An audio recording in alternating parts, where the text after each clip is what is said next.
दिवाळी म्हटलं की फराळ आणि फराळांचा राजा म्हटलं तरी चालेल की जो की लाडू. तर इतक्या सुंदर प्रकारे आणि तितकाच मऊ कसा बनवलेला आहे. शिवाय दिवाळीमध्ये आमच्या घराचं, माहेरच्या घराचं डेकोरेशन, दिव्यांची रोषणाई हे सर्व आजच्या ब्लॉगमध्ये तुम्हाला शेअर करणार आहे. शिवाय दिवाळीमध्ये आईने केलेली साफसफाई आणि मला झालेला 1.25 महिना, त्यानंतर आईची तयारी, लाडू कशाप्रकारे बनवलेले आहेत आणि घराची डेकोरेशन करताना भावाची धडपड, हे सर्व गोष्टी तुम्हाला आज व्हिडिओमध्ये बघायला भेटणार आहेत. नमस्कार, पुन्हा एकदा आपल्या चॅनलमध्ये तुमचं खूप सारं स्वागत आहे. तर व्हिडिओला आवडला तर लाईक करा, चॅनल आपल्या नक्की सबस्क्राईब करा आणि हा व्हिडिओ तुमच्या फ्रेंड्समध्ये शेअर करा. तर दिवाळीचं रुटीन तुमच्यासोबत शेअर केलेलं आहे. तर सकाळी आईनं छानपैकी घर स्वच्छ झाडून घेतलेलं आहे. घरचा नेहमीचा स्वयंपाक झाल्यानंतर घर क्लीन पण केलेलं आहे. आता बघा, 1.25 महिना झाल्यानंतर, डिलिव्हरीनंतर माहेरचं जे घर असतं तर तिथं, किंवा सासरचं घर असतं तर तिथे अशी स्वच्छता करून घेतली जाते. तर मला 1.25 महिना झालेला आहे, त्यामुळे आईनं छान प्रकारे अशा पद्धतीने घर क्लीन करून घेतलेलं आहे. आता 1.25 महिना झाल्यानंतर बांगड्या वगैरे पण भरल्या जातात आणि पहिल्या काही बांगड्या असतील तर त्या फोडल्या जातात आणि नवीन भरल्या जातात. तर आईने सुद्धा तेच केलेलं आहे. तर नेमकं दिवाळीमध्येच मला 1.25 महिना झाल्यामुळे आईला छान प्रकारे बाकीच्या सर्व गोष्टी पण करता आल्या. देवपूजा म्हणा किंवा हातामध्ये बांगड्या वगैरे, कारण आपल्या इकडे गावाला म्हटलं तरी बांगड्या प्रत्येक बाईच्या हातामध्ये भरपूर साऱ्या बांगड्या असतात. तसंच आईनं सुद्धा माझ्या बहिणीच्या डिलिव्हरीमध्ये फोडल्या होत्या, त्याच्यानंतर आता माझ्या डिलिव्हरीमध्ये, आणि आता आईनं बांगड्या भरल्या. त्यानंतर सुरू केलेली आहे लाडू बनवण्याची रेसिपी. तर आईच्या हातचे लाडू इतके सुंदर असतात, इतके छान असतात ना, त्याच्यामध्ये जास्त काही ॲड नसतं तरी त्याला चव आणि त्याचा जो मऊसूदपणा असतो लाडूचा, तर ते मी तुमच्यासोबत आज शेअर करणार आहे. तर सुरुवातीला बघा, पीठ छानपैकी चाळून घेतलेलं आहे. आता आमच्या इकडे दिवाळी म्हटलं तर 8 ते 10 किलोचे लाडू आरामशीर केले जातात. फॅमिली तेवढी मोठी आहे, पण आईच्या मदतीला सध्या कोणी नाही आहे, कारण माझी काकी वगैरे आहे ते मुंबईवरून येणार होत्या. तोपर्यंत आई म्हटली चला थोडं थोडं तर आपण करूया. 1 ते 2 किलोचे लाडू तिने करायला घेतलेले आहेत. त्याच्यामध्ये पिठामध्ये पाणी वगैरे होतं, छान प्रकारे पीठ मळलं.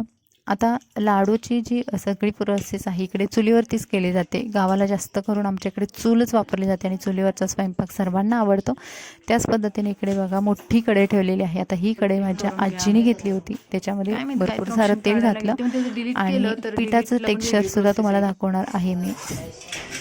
तर हा स्टीलचा शेवगा आहे, त्याच्यामध्ये आता आई ते पीठ भरणार आहे. बघा, आता पिठाचं टेक्स्चर बघाल तुम्ही, अशा पद्धतीने पीठ घेतलं आणि ते शेवग्यामध्ये टाकून आता शेव पाडली जाते. आता लाडूची प्रोसेस बऱ्यापैकी सर्वांना माहिती असते, ज्यांना माहीत नसेल त्यांच्यासाठी सुद्धा हा उपयुक्त व्हिडिओ ठरणार आहे. तर पीठ मळून घेतल्यानंतर शेवग्यामध्ये ठेवून आपल्याला फक्त त्याचे शेव पाडायचे असते. आता मीडियम साईजची शेव पाडली जाते, अगदीच बारीक किंवा अगदीच मोठी अशी शेव नसते ही.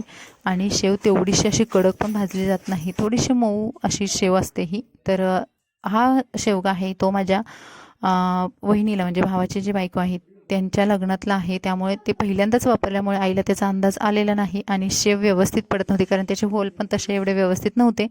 पण ठीक आहे, आईनं असं करण्याचा प्रयत्न केला, पण शेव छान नंतर झाली आणि ती शेव नंतर ही चुरली जाते. आता छान प्रकारे इथे भाजणं महत्त्वाचं आहे.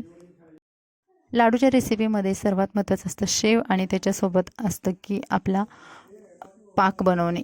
तर पाकसुद्धा व्यवस्थित आई बनवते, पाकाचं प्रमाणसुद्धा मी तुम्हाला सांगणार आहे. तर बघा, शेव पाडून घेतली. आता शेवचा कलर तुम्ही बघाल, अगदीच कडक वगैरे अशी ही शेव नाही, तर हाताने अगदी व्यवस्थित चुरली जाईल अशा पद्धतीची ही शेव असते. तर तुम्ही जाळ पण बघाल चुलीला छान प्रकारे लागलेला आहे. ह्याच्यामध्ये कमी जास्त जाळ करून पण चालत नाही, नाहीतर शेव मग कडक होणं किंवा न भाजणं अशा गोष्टी घडत असतात. त्यामुळे आपल्याला एकसारखा जाळ लावून छान प्रकारे अशी शेव पाडून घ्यायची, भरपूर अशा तेलामध्ये छान तळून घ्यायची आणि नंतर ती बारीक केली जाते. आता याच्यामध्ये जास्त काही गोष्टी ॲड केलेल्या नाहीत. आणि त्या भरपूर सारे लोक बुंदीचे वगैरे लाडू करतात, पण माझ्या घरामध्ये, म्हणजे माझ्या माहेरच्या फॅमिलीमध्ये बुंदीचे लाडू बिलकुल आवडत नाही. सर्वजण अशा कळीचे जे शेवचे लाडू आहेत तेच खातात आणि ते खूप छान होतात, खूप बेस्ट होतात, मऊसुद्धा होतात आणि भरपूर दिवस टिकतात सुद्धा. आता याच्यामध्ये काही लोक जायफळ वगैरे टाकतात, मनुके टाकतात, तर आमच्याकडे असं काही टाकलं जात नाही, प्लेन लाडू बनवले जातात. माझी आजीसुद्धा अगदीच या पद्धतीने बनवायची लाडू आणि ते खूप फेमस होते, खूप सर्वांना आवडायचे. अशा पद्धतीने शेवग्यामागे शेवगे भरून आईनं ती लाडूची जी शेव पाण्याची प्रोसेस आहे ती केलेली आहे. आणि चुलीवरची जी चव असते ती अगदी व्यवस्थित पद्धतीने ती त्याच्यामध्ये मुरली जाते प्रत्येक पदार्थामध्ये. आता बघा माझी डिलिव्हरी झाल्यामुळे मी या प्रोसेस करू शकत नव्हते, चुरणं वगैरे नाही. तर प्रत्येक वेळेस आम्ही जे मुली असतो, बहिणी असतो, तर हे करण्याची चुरण्याची जी प्रोसेस ती आम्ही करत असतो. पण यावर्षी बघा माझी बहीण पण दिवाळीला लक्ष्मीपूजनानंतर येते, तर माझा भाऊ आहे तो चुरतो इथे. आणि माझ्या दोन्ही भावांनी ही जी शेव आहे ती छान प्रकारे चुरलेली आहे, बारीक केलेली आहे. आता ही अगदीच पिठासारखी बारीक नाही करायची किंवा खूप मोठे मोठे अशी नाही ठेवायची. तर आपल्याला गहू वगैरे असतो आपला, गव्हाच्या साईज एवढे अशी जर शेव बारीक केली तर तीसुद्धा बेस्ट असते आणि त्याचे लाडू खूप सुंदर होतात. आता बघूया पाक कसा करायचा. आता माझ्या आईला भरपूर जण पाक करायला सुद्धा बोलवतात. आता पाक करण्यासाठी 2 किलोच्या लाडूसाठी तिने 1 तांब्या एवढं पाणी घेतलेलं आहे. आता बघा हा टोप घेतला आहे मिडियम साईजचा, त्याच्यामध्ये 1 तांब्या पाणी ओतलं आणि त्याच्यामध्ये आपण टाकणार आहोत पावणे 2 किलो साखर. म्हणजे 2 किलो डाळीला पावणे 2 किलो साखर. अशा पद्धतीने माझी आई लाडू बनवते. तर आमच्या इकडे गोड थोडंसं खाल्लं जातं. तुम्हाला तसं आवडत असेल तर तुम्ही तसं करा किंवा कमी प्रमाण घेऊ शकता, जास्त प्रमाणसुद्धा घेऊ शकता. आता कळी बघा, तुम्ही बघाल किती बारीक प्रमाणात चुरलेली आहे आणि ही 2 किलो साखर आहे. आता ही 2 किलो साखर आपण टोपामध्ये ॲड करणार आहोत. 2 किलो डाळीला पावणे 2 किलो साखर हे जर प्रमाण तुम्ही लक्षात ठेवलं तरीसुद्धा पाक उत्तम होतो आणि तोच आज मी तुमच्यासोबतसुद्धा शेअर करणार आहे. आता हा पाक करायला साधारणतः अर्धा तास तरी जातो.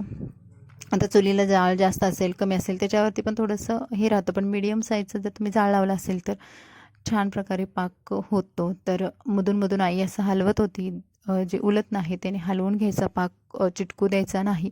आणि जेव्हा पाक येतो त्यावेळेस तो चेक करूनच आपण त्याच्यामध्ये जे बारीक चुरा केलेली जी शेव आहे ती त्याच्यामध्ये टाकायची आहे. तर बघा आता हळूहळू असं हलवत होती आई आणि पाक यायला लागलेला आहे. पाक जर पुढे गेला तर लाडू कडक होतात आणि फुटत नाही. लहान मुलांना खायला सुद्धा त्रास होतो. त्याऐवजी पाकावरती आपल्याला तंतोतंत नियंत्रणच ठेवावं लागतं, तिथून हालून चालत नाही. तर बघा पाक आलेला आहे आणि इथे जी प्लेट आहे त्याच्यामध्ये पाक आपल्याला चेक करायचा आहे. भरपूर लोकांना ज्यांना सवय नाही किंवा नवीन आहे तर ते अशा प्रकारे थोडीशी गोळी तयार झाल्या टाईपमध्ये तुम्ही पाक करू शकता. आणि ज्यांना सवय आहे तर त्यांना पटकन हा पाक आलेला समजतो.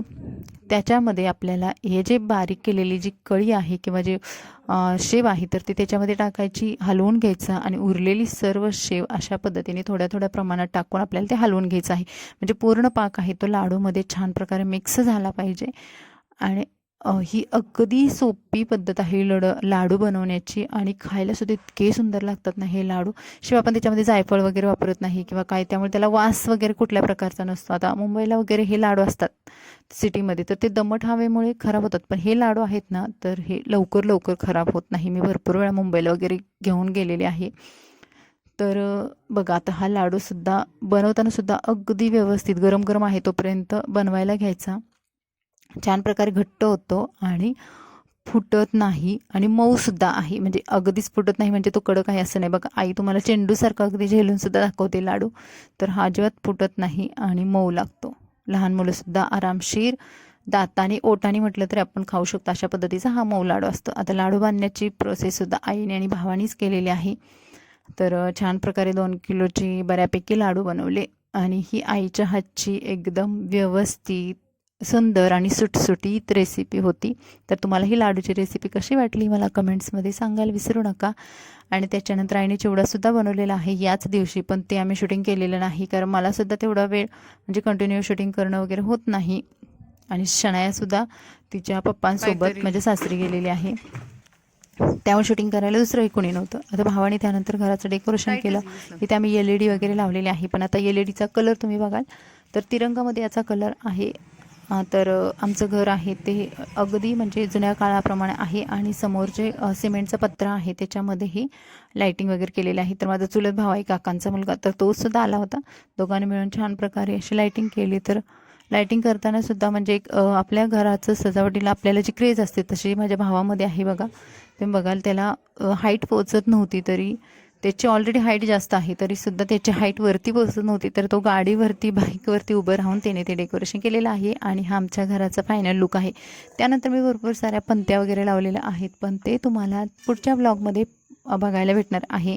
तर घराचं आम्ही असं साध्या पद्धतीनं का असे ना डेकोरेशन केलेलं आहे. आकाशदिवा खूप उंच लावलेला आहे घराच्या वरती आणि हे घराचं डेकोरेशन प्लस अशी लाडूची दिवाळी पाहिजे रेसिपी हे सर्व गोष्टी अशी माझ्या दिवाळी माहेरचा जो पाहिजे हा बघ. ब्लॉग आहे दिवाळीचा तो तुम्हाला कसा वाटला गाईज नक्की कमेंट्स करा आणि आपल्या चॅनलला भरभरून प्रेम द्या जेणेकरून आणि आपला लाइटिंग चॅनल छान प्रकारे ग्रो होईल आणि तुमचं हेच प्रेम जास्त मला असतं. हळूहळू मिळायला लागलेलं आहे. आपल्या चॅनल आब्बाजान आ हळूहळू गए. ग्रोसुद्धा होते त्याबद्दल तुमच्या सर्वांचं खूप खूप धन्यवाद. मागचा जो व्हिडिओ होता ज्याच्यामध्ये मी माझं डिलिव्हरीनंतरचं डेली रुटीन दाखवलं होतं 8 वाजेपर्यंतचं तर ते सुद्धा भरभरून त्याला प्रतिसाद मिळालेला आहे. छान प्रकारे व्ह्यू आलेला आहे त्याबद्दल सर्वांचं पुन्हा एकदा मनापासून स्वागत आहे. आणि इथे बघा परत मी पणत्या वगैरे लावून अशा पद्धतीने व्हिडिओचा एंड केलेला आहे. तर चला भेटू अशाच नवनवीन व्हिडिओसोबत. पुढचा ब्लॉग लवकरच नक्की येणार आहे. तोपर्यंत तुम्ही मस्त राहा, खुश राहा. Bye bye.